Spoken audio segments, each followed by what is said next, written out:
What if the most powerful healing and flavoring plants ever discovered were quietly erased from our gardens and almost nobody noticed? That is exactly what happened. Over the past century, a whole world of herbs that every farmhouse, monastery, and cottage garden once relied on simply vanished. Not because they stopped working, not because something better replaced them. They disappeared because they were too easy to grow, too hard to ship, or too complex for a mass market that wanted simple and profitable. While most people today grow the same 5 or 6 herbs and call it done, there are dozens of forgotten plants with deeper flavor, stronger medicine, and easier growing habits sitting just outside our awareness. Today we are bringing 20 of them back, and I promise you, by the time we finish, you will never look at your garden the same way again. Stay with me because one herb on this list was literally traded as money in medieval Europe. And the final herb on the list has been used independently by healers on 3 separate continents, all of whom gave it the same name, which tells you something remarkable about what it can do. Welcome to my channel, where we dig into practical, time-tested growing wisdom that actually makes a difference in your life. We cover the knowledge that got quietly buried under modern convenience and corporate gardening trends. If you are new here, this is your community. Hit subscribe because every week we uncover something worth knowing. To everyone who keeps coming back, thank you. Your stories about growing forgotten fruits and vegetables we have covered before? Keep this channel going.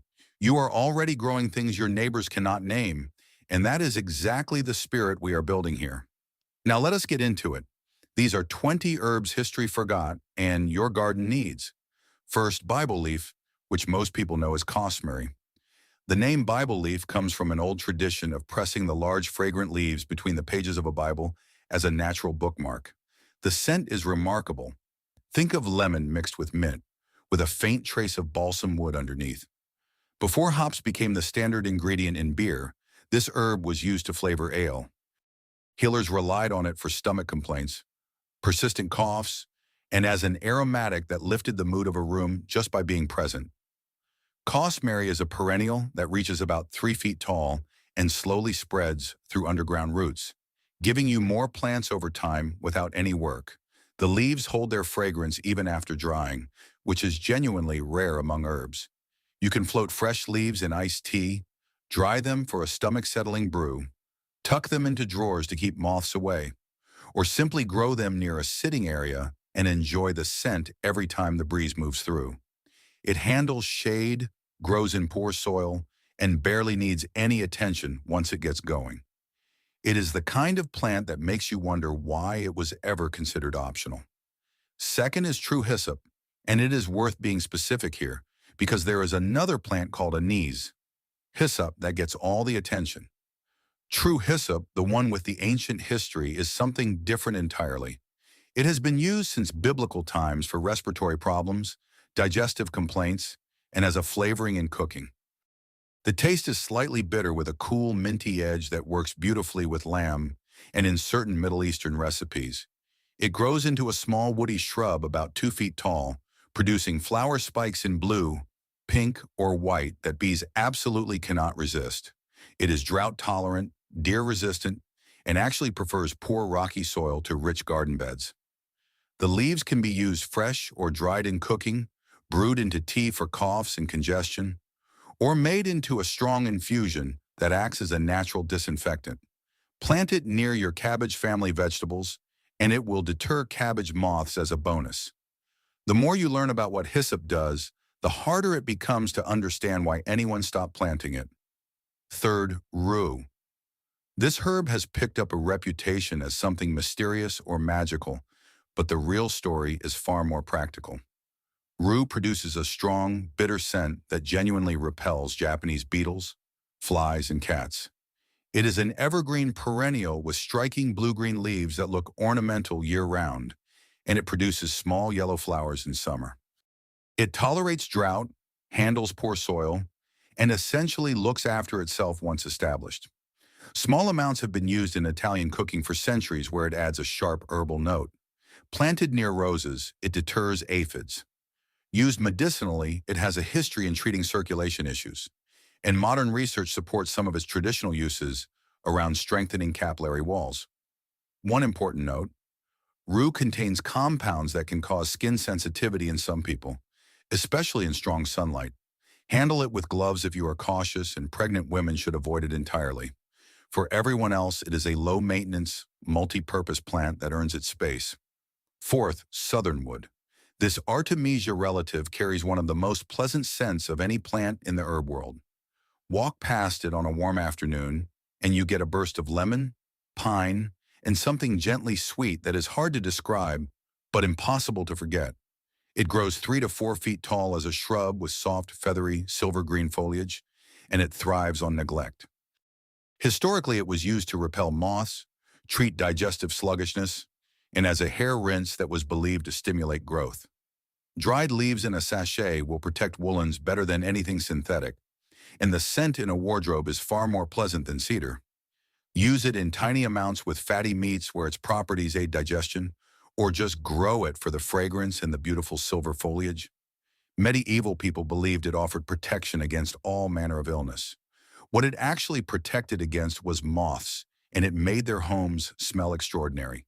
That is worth quite a lot on its own. Fifth, elecampane. This is where the list moves into genuinely serious medicinal territory.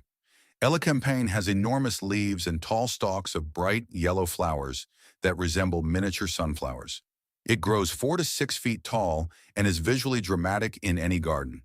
But the real value is underground. The roots contain powerful compounds that treat deep respiratory congestion, loosen stubborn mucus, and soothe inflamed lung tissue. It has been used for over 2,000 years as a reliable remedy for chronic coughs, asthma, and bronchitis. The roots are harvested in autumn of the second year and can be dried, made into syrup, or traditionally candied. Modern research confirms that the root contains expectorant, antibacterial, and lung-soothing compounds that justify everything traditional healers said about it. This plant was carried from Europe to North America by colonists who knew they could not afford to be without it. Then antibiotics arrived and people assumed pharmaceutical medicine had replaced everything. But elecampane never stopped working. It was just forgotten. If you have ever had a persistent cough that nothing quite resolved, this plant is worth knowing. Sixth, sweet cicely.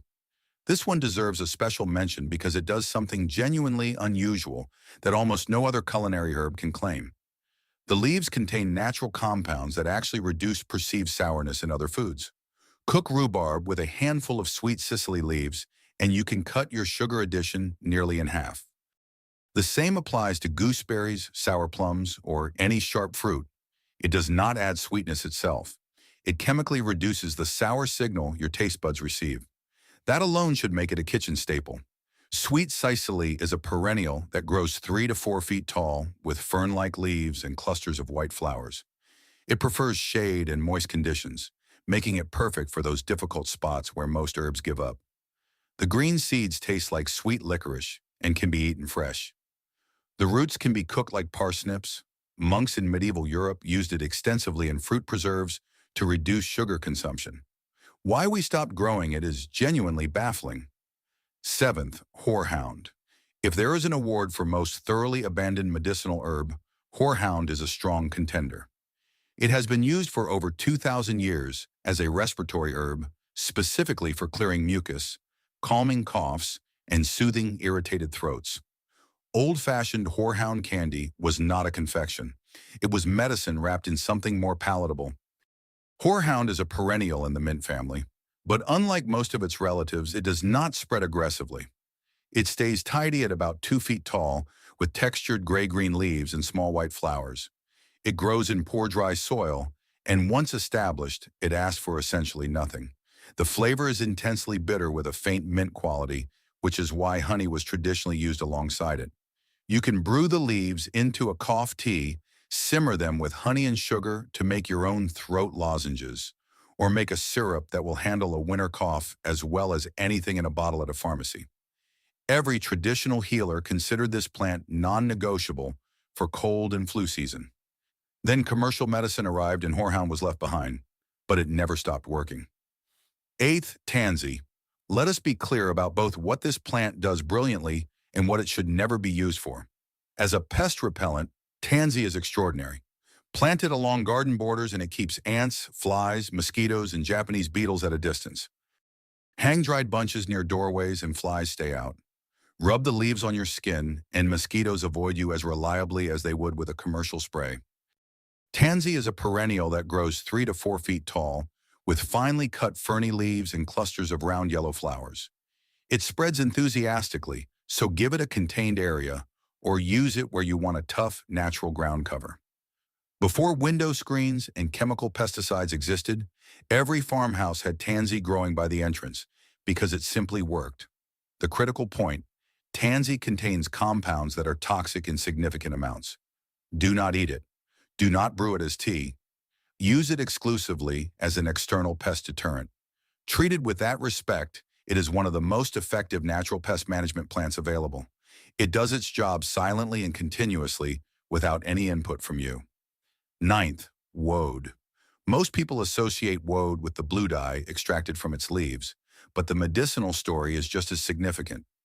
Woad contains compounds that are antibacterial, antiviral, and support immune function. In traditional Chinese medicine, it is used for fevers, infections, and inflammatory conditions. And modern laboratory research confirms the antimicrobial activity that herbalists described for centuries. Woad is a biennial, producing leaf rosettes in its first year and tall yellow flower spikes in its second. It self-seeds reliably and prefers full sun with good drainage. Historically, it made fortunes for the people who grew it in medieval Europe, valued equally as dye and as medicine. Synthetic dyes and pharmaceutical antibiotics made the market irrelevant, and woad was forgotten. But if you are interested in natural antimicrobial remedies, particularly plants that modern science is actively validating, wood is worth adding to your research list. The leaves can be used as a poultice for skin infections or brewed for internal use, though preparation matters, so research carefully before using it medicinally. 10th, blessed thistle. The spiny appearance puts people off immediately, but behind those prickles is one of the most respected digestive herbs in European herbal tradition. Blessed thistle works because it is intensely bitter, and bitterness is precisely what triggers the digestive processes most modern people are missing. It stimulates bile production, supports liver function, and helps with everything from sluggish digestion to poor appetite. It is an annual, but it self-seeds so reliably that once you establish it, it returns every year without you doing anything. It grows about 2 feet tall with spiny leaves and yellow flowers, and it prefers sunny, well-drained spots. Harvest the whole plant before it flowers for the strongest medicinal properties and dry it for tea. The tea tastes genuinely unpleasant. I will not pretend otherwise. But that bitterness is the medicine. Our ancestors ate bitter plants regularly because they understood intuitively what their digestive systems required. Modern food has become almost entirely sweet and savory, and we have lost the bitter entirely. Blessed thistle returns something our bodies still need. If you are finding this valuable, do something simple right now. Hit the like button. It takes a second, and it helps my channel reach more people who are looking for exactly this kind of knowledge. And if you are not subscribed yet, join us. We are here every week with practical growing wisdom that you will not find anywhere else. 11th, betony. Medieval Europeans had a saying about this herb that translated roughly to giving up your last coat to get your hands on it. That extreme valuation tells you something. Betony was relied on for tension headaches, anxiety, nervous exhaustion, and liver complaints. Modern herbalists still reach for it specifically when tension headaches are rooted in stress and tight muscles rather than illness. It grows about 2 feet tall with attractive pink-purple flower spikes that pollinators visit constantly. The leaves are dried for tea, and the flavor is earthy with a mild, pleasant bitterness that is not difficult to drink. What makes betony particularly useful is that it is calming without being sedating. You take a cup and feel the nervous system settle, the shoulders drop slightly, the pressure behind the eyes release. You remain completely functional. You just stop being wound quite so tight. Every monastery garden in medieval Europe grew betony as an essential. Every cottage healer had it. Then pharmaceutical options for anxiety and pain arrived, and betony was left behind. But for everyday stress-driven tension, it is still one of the most quietly effective herbs available. 12th, lungwort. Medieval healers followed a principle called the doctrine of signatures, which held that a plant's appearance would indicate what it healed. Lungwort has distinctively spotted leaves, and those early healers concluded it was meant for lung problems. What is surprising is that they were right. Lungwort is a shade-loving perennial that grows about 1 foot tall with distinctive flowers that open pink and gradually shift to blue as they mature. It prefers moist woodland conditions and thrives in exactly those difficult, shady areas where other plants struggle. The leaves contain mucilage and tannins that genuinely soothe inflamed respiratory tissue and encourage the loosening of mucus. Harvest the leaves in spring and dry them for a gentle respiratory tea. It is not a powerful, dramatic herb. It works slowly and consistently, which is exactly right for chronic or recurring cough conditions, where you want something gentle enough to use regularly. And as a garden plant, it is genuinely beautiful, especially in spring when it produces its two-tone flowers. Gentle, consistent, effective, and lovely to look at. It deserves to be in every shady garden. 13th, Dittany of Crete. This one is genuinely rare and worth including for that reason alone. It is a small oregano relative that grows only on cliff faces in Crete and has been valued since ancient Greek times for wound healing, digestive support, and as a medicinal tea. Aristotle wrote about wild mountain goats seeking it out to treat injuries. It appears in Greek mythology as a healing plant of considerable power. The leaves are soft and woolly, the flowers pink, and the flavor is similar to oregano but sweeter and more layered. It contains significant antioxidant and antimicrobial compounds. Growing it outside its native habitat requires excellent drainage, protection from harsh wet conditions, and patience. It does best in a container where drainage can be controlled precisely. Growing it successfully is itself an achievement. It connects your garden to thousands of years of human experience with medicinal plants. That is worth something beyond the practical benefits. 14th, grains of paradise. This is the herb that was traded as currency in medieval Europe, and it represents something important about the flavors we have lost. Grains of paradise are seeds from a relative of ginger, originally from West Africa. They taste like a conversation between black pepper, cardamom, and fresh ginger, with a clean warmth that builds gradually. In medieval kitchens, they were prized as both a spice and a digestive medicine, and they were expensive enough that only wealthy tables had them. Then trade routes shifted, black pepper became cheaper, and grains of paradise were gradually replaced and forgotten.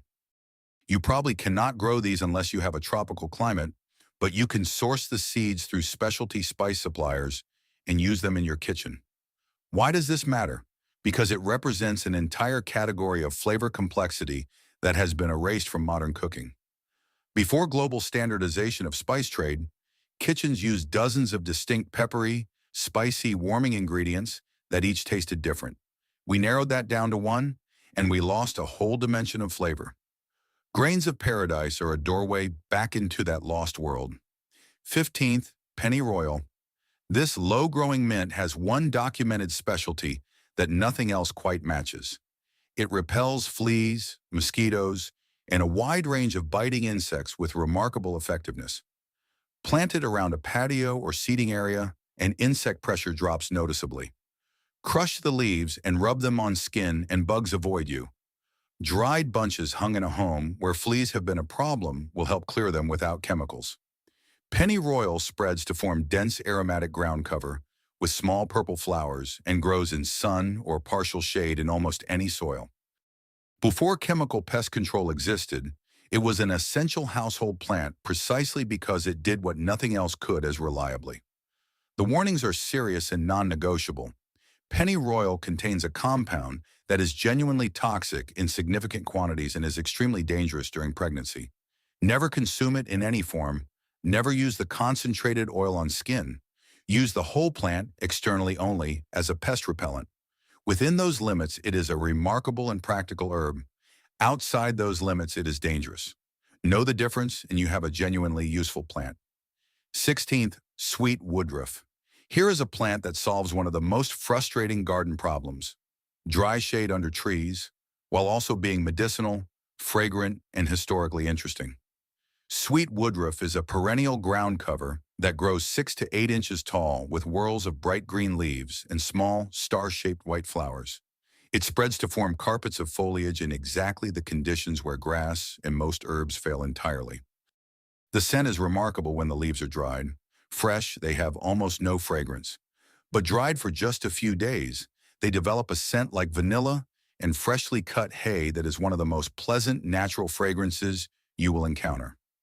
It was used traditionally to flavor a German springtime wine called May wine, and medicinally it was relied on for insomnia, anxiety, and digestive complaints. Dried bunches in a wardrobe create a wonderful natural fragrance. Tea made from the dried leaves is gently calming and useful for sleeplessness.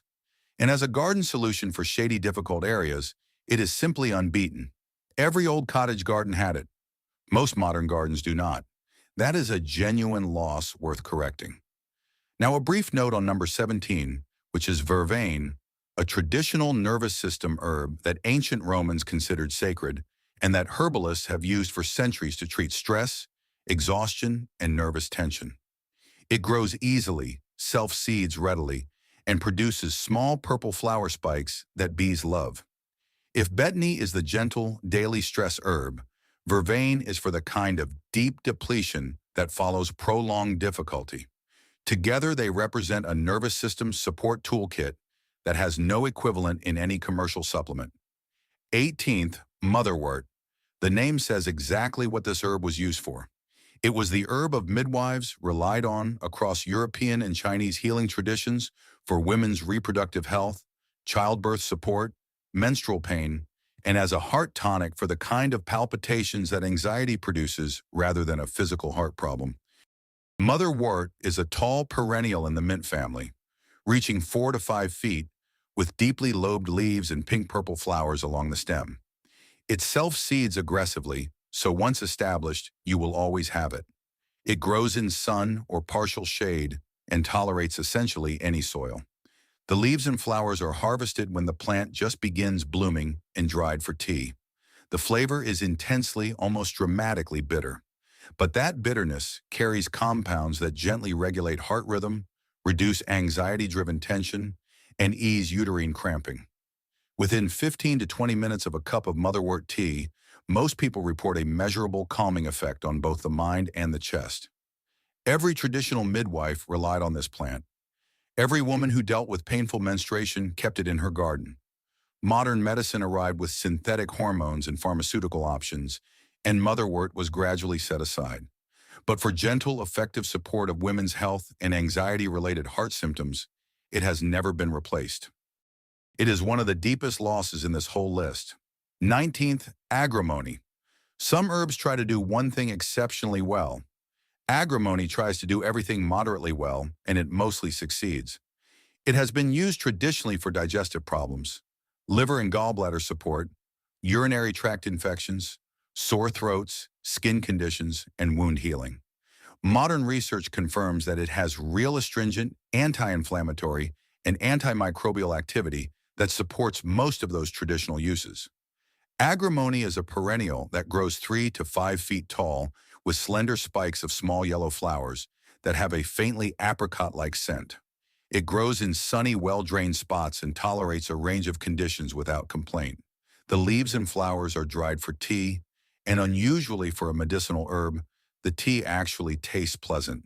Slightly fruity, slightly astringent, easy to drink.